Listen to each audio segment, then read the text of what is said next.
Hello everyone, most welcome to sleepy classes. आज की premix series में हम मॉडर्न इंडियन हिस्ट्री के 5 इंपॉर्टेंट एमसीक्यूज को देखेंगे। ये आपके वेरियस स्टैंडर्ड सोर्सेज से लिए गए हैं and UPSC civil services prelims के न्यू पैटर्न पर बेस्ड हैं। तो प्लीज ट्राई कीजिए कि आप इन क्वेश्चंस का आंसर करें कमेंट सेक्शन के अंदर। आपका क्या स्कोर रहा हमें बताएं। कोई क्वेश्चन अगर आपको नहीं आता है, वीडियो को पॉज करके उसका एक्सप्लेनेशन डिटेल में पढ़ें। आपको लगता है कि किसी की फैक्ट की वजह से आप किसी क्वेश्चन को सॉल्व कर पाए हो, तो वो ट्रिक भी आप हमें कमेंट सेक्शन में बता सकते हो। अगर आप इस तरीके से सपोर्ट करते हैं, yes, it motivates us to keep bringing good quality content for you. On that note, let's begin. शुरू करें उससे पहले आपके लिए गुड न्यूज है। आप में से बहुत सारे लोगों को पता होगा 24 अगस्त को स्लीपी क्लासेस ने नेशनल स्कॉलरशिप टेस्ट कंडक्ट किया था for UPSC civil services prelims and now the results are out as you can see. So हमारे जो टॉप 3 स्टूडेंट्स हैं, फर्स्ट है बिजेंत कुमार जिनको मिलेगी 100% स्कॉलरशिप, उसके बाद है अर्जुन सिंह जिनको मिलेगी 50% स्कॉलरशिप एंड फिर है अंकित यादव जिनको मिलेगी 30% स्कॉलरशिप। इसी तरीके से जो टॉप 20 स्टूडेंट्स हैं उनको वेरियस डिग्रीज ऑफ बेनिफिट जो हैं वो प्रोवाइड किए जाएंगे हमारे जीएस कोर्सेस में। So congratulations to all the winners and yes, अगर आपने इस टाइम स्कॉलरशिप टेस्ट को मिस कर दिया है, do not miss it the next time.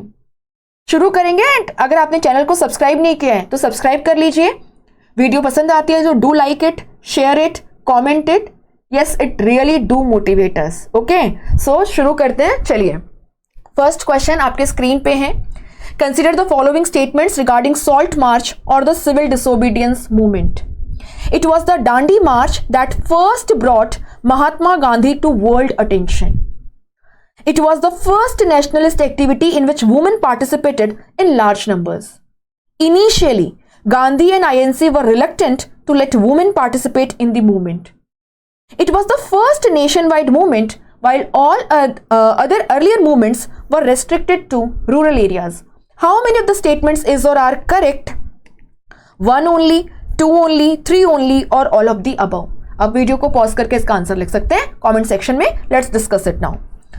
सो 12 मार्च 1930 को गांधी अपने साबरमती आश्रम से निकलते हैं एंड 6 अप्रैल 1930 को दांडी पहुंच करके he breaks the Salt Monopoly Act of 1882 and thereby britishers को एक मैसेज पहुंचाया गया था कि Indians are no longer willing to live under the unfair and unjust rule of the British. आप यहां पे देखेंगे डेफिनेटली, अगर आप एनसीईआरटी पढ़ेंगे तो आपको एक स्टेटमेंट देखने को मिलेगा। It was Dandi march which first brought Mahatma Gandhi to world attention. आप यहां पे देखेंगे कि अमेरिकन न्यूज मैगजीन है Time, it widely covered the civil disobedience movement. So yes, the first statement is correct. Second statement बिल्कुल सही है। आप देखोगे कि 2 women had started participating in the movement right from the Swadeshi and the boycott movement, but it was the first nationalist movement, the civil disobedience movement, in which the women actively took part in large numbers.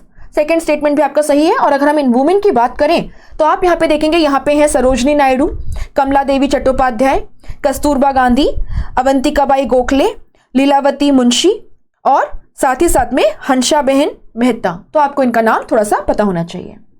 Third statement में लिखा है कि गांधी और INC जो है initially they were reluctant to let women participate in the movement. बिल्कुल सही बात है ये। इनफैक्ट कमला देवी चट्टोपाध्याय जो हैं उन्होंने, सरोजनी नायडू ने, मार्गरेट कजिन्स ने कन्विंस किया था गांधी को कि वुमेन जो है उनका भी एक्टिव पार्टिसिपेशन होना चाहिए सिविल डिसोबीडियंस मूवमेंट के अंदर।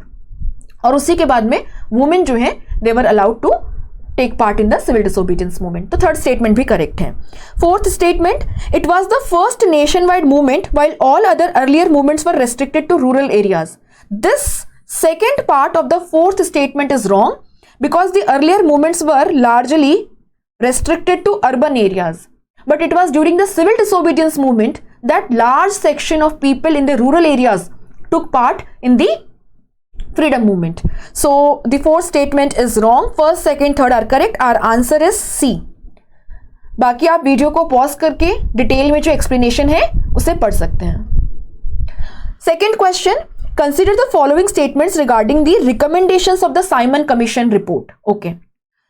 It rejected the proposal of separate electorate for the depressed classes.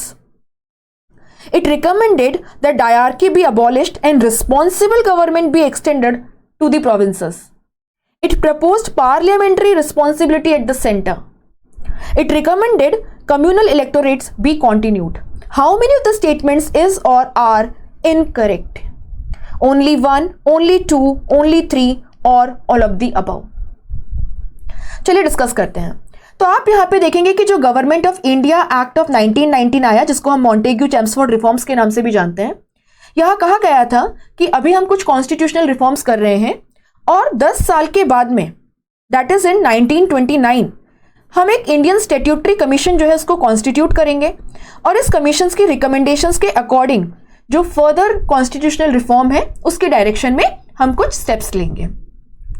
But हुआ क्या, 1927 के अंदर ब्रिटेन में कंजर्वेटिव पार्टी जो है वो पावर में थी और उन्होंने 1927 में ही इंडियन स्टैट्यूटरी कमीशन, जिसको हम साइमन कमीशन के नाम से जानते हैं क्योंकि जॉन साइमन जो है वो इसको हेड कर रहे थे, इसको कॉन्स्टिट्यूट कर दिया और इसको बताना था कि इंडियंस जो है वो फर्दर कितने कॉन्स्टिट्यूशनल रिफॉर्म्स के लिए रेडी हैं।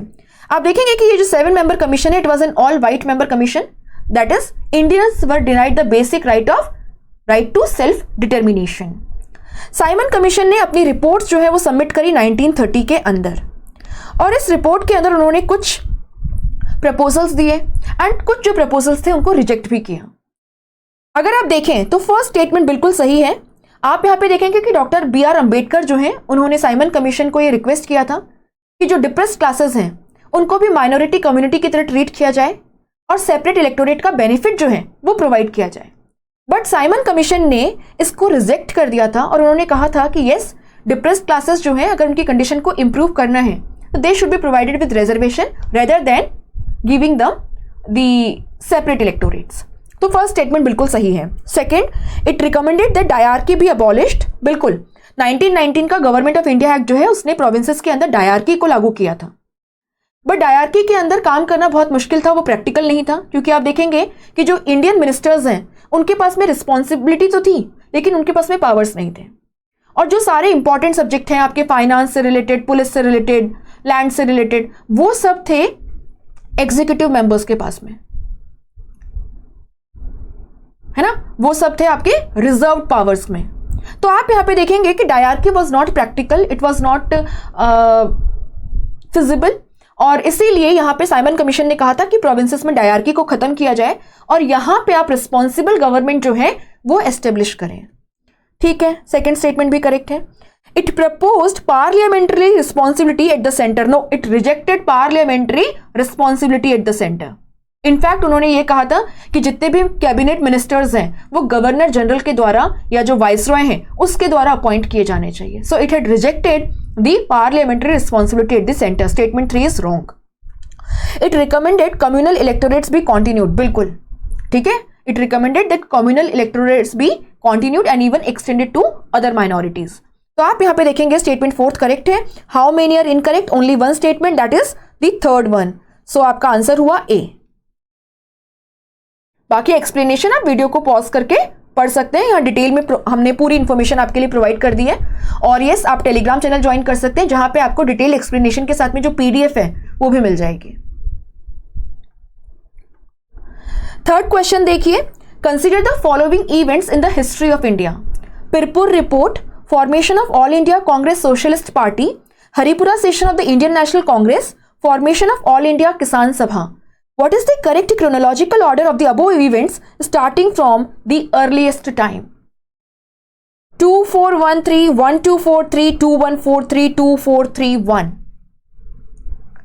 Herein the correct answer is D. तो आप यहां पे देखेंगे formation of all India Congress socialist party 1934 Bombay. कुछ की फैक्ट्स देख लेते हैं इसके बारे में। तो आप यहां पे देखेंगे कि बॉम्बे में अक्टूबर 1934 में आपका all India Congress socialist party जो है उसकी फाउंडेशन को रखा गया बाय जयप्रकाश नारायण, आचार्य नरेंद्र देव एंड मसानी। आप यहां पे देखेंगे मसानी और नारायण जो है इनको अपॉइंट किया गया था as president and joint secretaries respectively of the all India Congress socialist party. हमारे यहाँ पे जो all India Congress socialist party थी, it was working on an ideology which was a beautiful amalgamation of Marxist ideas, Gandhism, liberal and the social democracy of the West, and their goals was nationalism and independence. आप यहाँ पे देखोगे इन्होंने कोशिश की थी कि जो आपके बुर्जुआज हैं, मिडिल क्लास हैं, उनको और जो हमारी वर्किंग क्लास है, पेजेंट्स हैं, उनको एक सिंगल प्लेटफॉर्म पे लाया जाए। तो हमारे यहाँ पे हमारी जो कांग्रेस सोशलिस्ट पार्टी है ये क्लास लाइंस पे नहीं काम कर रही थी। In fact it was working for the unity of different classes in case of India and to broaden the base of the Indian national Congress and in fact it was owing allegiance to the Indian national Congress. Second, आप यहां देखेंगे formation of all India Kisan सभा। तो all India Kisan सभा की foundation 1936 में हुई लखनऊ के अंदर। ये आपको थोड़ा सा यहां पर ध्यान रखना है।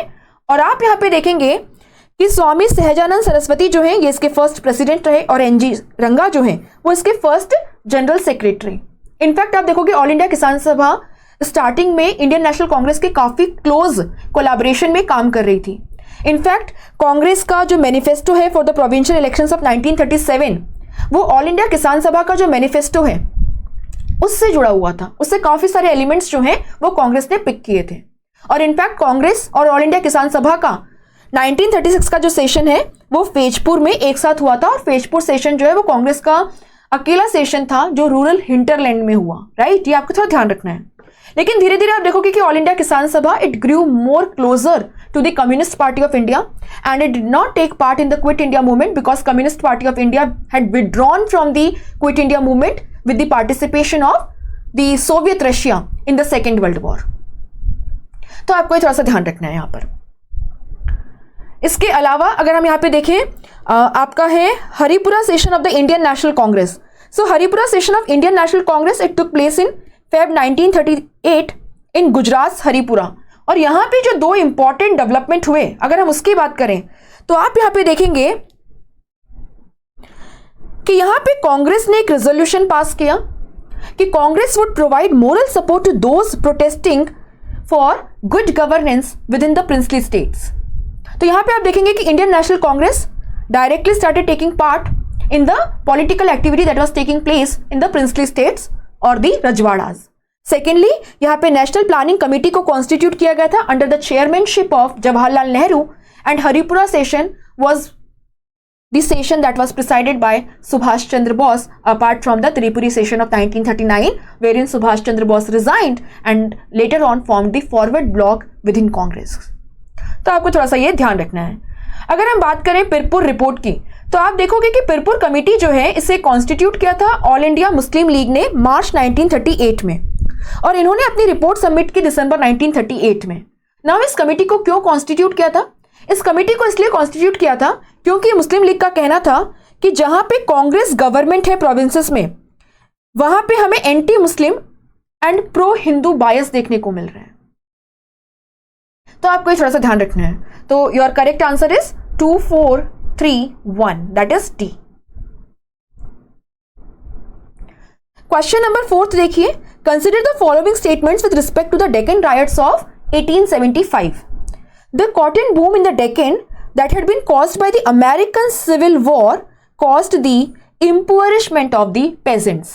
Initially, it was a social boycott movement organized by the riots against the moneylenders. It was a peasant uprising against the land revenue demands of the government. The Deccan riots resulted in the protection for peasants through the Deccan Agriculturist Relief Act of 1879. How many of the statements is or are correct? Only one, only two, only three, और all of the above. सो चलिए Deccan rights के बारे में थोड़ा सा देखते हैं।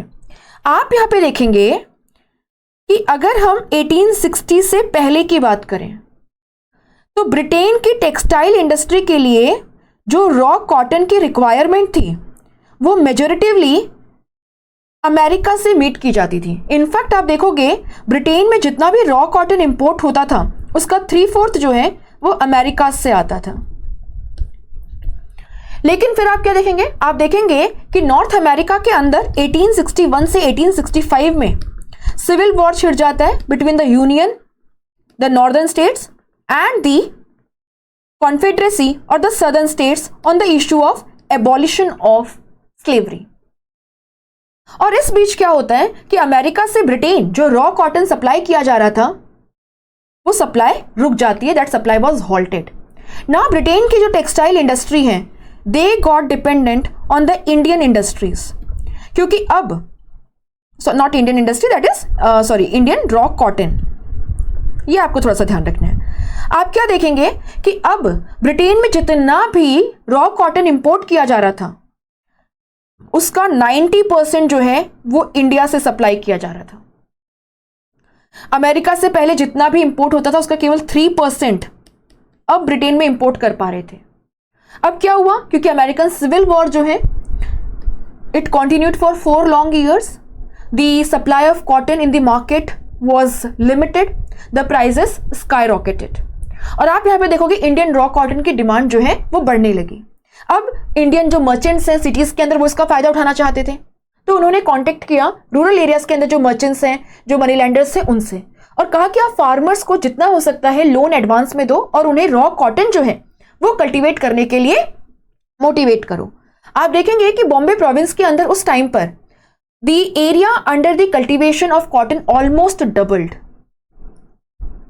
और आप यहां पे क्या देखोगे, लेकिन फिर जैसे ही सिविल वॉर खत्म हुआ, अमेरिका से जो सप्लाई थी रॉ कॉटन की it was restored gradually and now prices started crashing in the market. अब हमारे जो अर्बन मर्चेंट्स थे, ट्रेडर्स थे, उनको अपना पैसा वापस चाहिए था। तो आप यहां पे क्या देखोगे कि जो किसान हैं उनको जो लोन दिया गया था वो लोन वापस लेने के लिए उनके ऊपर प्रेशर क्रिएट किया जा रहा था, और ऊपर से आप क्या देखेंगे अब उन्हें कोई लोन देने को तैयार भी नहीं था। तो यस, बिल्कुल फर्स्ट स्टेटमेंट जो है वो करेक्ट है। सेकेंड स्टेटमेंट जो हम देखें तो यस, स्टार्टिंग में ये किस तरीके से शुरू हुआ, it was a social boycott of the money lenders by the रैयत। तो जो रैयत हैं, जो पेजेंट हैं, बेसिकली वो अपनी जो कंडीशन है उसके लिए जिम्मेदार ठहरा रहे थे जो उनके इमीडिएट एक्सप्लॉयटर्स हैं, जो मनी लेंडर्स वगैरह हैं उन्हें। और देखेंगे कि ये मनी लेंडर्स जो हैं ये मोस्टली आपकी गुजराती और मारवाड़ी कम्युनिटी से आते थे, यानी कि आउटसाइडर्स से। तो इनका सोशल बॉयकॉट शुरू हुआ, लेकिन ग्रेजुअली हम क्या देखते हैं कि it turned into a violent peasant uprising in 1875, जहां पे पेजेंट्स जो हैं उन्होंने मनी लैंडर्स के जो बुक कीपिंग अकाउंट्स वगैरह हैं उनको फाड़ दिया, उनके घरों को जला दिया। इस टाइप की सिचुएशन जो है आपको देखने को मिलेगी। और आप देखेंगे कि पूना से शुरू होके धीरे धीरे सतारा, सोलापुर, आपका अहमदनगर, इन सारे एरियाज के अंदर ये रायट्स जो हैं ये स्प्रेड हो गए और गवर्नमेंट को फोर्स का इस्तेमाल करना पड़ा। बट उसके बाद में हम क्या देखते हैं, हम देखते हैं डेक्कन एग्रीकल्चरिस्ट रिलीफ एक्ट जो है ये लाया गया, और इसके वाया पेजेंट्स को कुछ प्रोटेक्शंस प्रोवाइड किए गए, जैसे कि they were protected from arrest and imprisonment for their inability to repay the debts, क्योंकि किसान के पास है ही नहीं। अब आप यहां पे देख सकते हैं, अगर हम क्वेश्चन पे जाएं, फर्स्ट स्टेटमेंट करेक्ट है, सेकंड करेक्ट है, और आपका फोर्थ स्टेटमेंट करेक्ट है। थर्ड इनकरेक्ट है, क्योंकि this was a peasant uprising against the money lenders rather than the government, है ना। तो government was not the target, the immediate exploiters the money lenders were. तो यहां पे क्या था, मनी लेंडर्स आपको लोन नहीं दे रहे हैं, जो लोन दिया हुआ है उसको कलेक्ट करने के लिए आपके ऊपर प्रेशर बना रहे हैं, और ऊपर से सरकार ने भी क्या किया, सरकार ने उसी साल जो रेवेन्यू डिमांड है उसको 50% तक इंक्रीज कर दिया। तो इसके वजह से किसानों को लग रहा था कि उनकी जो कंडीशन है उसके लिए जिम्मेदार जो है ये मनी लैंडर्स हैं, ये आउटसाइडर्स हैं, because these are the people who are exploiting them, taking advantage of their situation. They were not targeting the main exploiter who was responsible for the problem that the peasants were, that is the government, the British government. तो आप देखेंगे third statement जो है वो incorrect है। How many are correct, तो आपका answer हो जाएगा सी। बाकी आप यहां पे वीडियो को रोक करके डिटेल में पढ़ सकते हैं। कंसीडर द फॉलोइंग पेयर्स, आपको यहां पे कुछ रिवॉल्यूशनरी ऑर्गेनाइजेशंस और उनके लीडर्स दिए गए हैं। आपको बताना है इनमें से कितने पेयर्स जो है वो करेक्टली मैच्ड हैं। How many pairs are correctly matched, only 1, only 2, only 3 or all 4 pairs. Berlin Committee for Indian Independence, India House, स्वदेश Sevak home, United India house. तो यहाँ पे क्या इसके लीडर वीरेंद्र नाथ चट्टोपाध्याय थे, इंडिया हाउस के क्या श्यामजी कृष्ण वर्मा थे, स्वदेश सेवक होम के क्या लाला हरदयाल थे, यूनाइटेड इंडिया हाउस के क्या तारकनाथ दास थे। आप यहाँ पे देखेंगे कि इसमें पेयर 3 जो है केवल वो इनकरेक्ट है, बाकी सारे पेयर्स करेक्टली मैच्ड हैं। सो ये कुछ ओवरसीज रिवोल्यूशनरी ऑर्गेनाइजेशंस जो हमें देखने को मिले फर्स्ट वर्ल्ड वॉर के टाइम पर, आपको देखने को मिलेगा, उनका नाम यहाँ पर मेंशन्ड है। तो Berlin committee for Indian independence को 1915 में एस्टेब्लिश किया था, और इससे जुड़े हुए हैं Virendra Nath Chattopadhyay, Bhupendra Nath Datta and Lala Hardayal. India house London में एस्टेब्लिश किया गया था 1905 में Shyamji Krishna Varma, to promote the cause of India's home rule in India. Swadesh Sevak home जो है वो वैंकूवर में एस्टेब्लिश किया गया और इसके फाउंडर थे GD Kumar. United India house Seattle के अंदर 1910 में फाउंड किया है ना, फाउंडेशन रखी गई थी इसकी, और तारकनाथ दास एंड जीडी कुमार इससे जुड़े हुए हैं। लाला हरदयाल की अगर हम बात करें तो आप यहाँ पे देखेंगे कि वो आपका यूनाइटेड पैसिफिक जो एसोसिएशन है जिसको हम गदर पार्टी के नाम से जानते हैं उससे एसोसिएटेड थे। तो यहाँ पे आप देख सकते हैं बहुत ही क्लियरली आपके 3 पेयर्स करेक्टली मैच्ड है। So your answer is C. On that note, thank you so much for your time, and अगर वीडियो पसंद आई है, do not forget to let us know in the comment section, and again hit the like button, share the video. Thank you so much.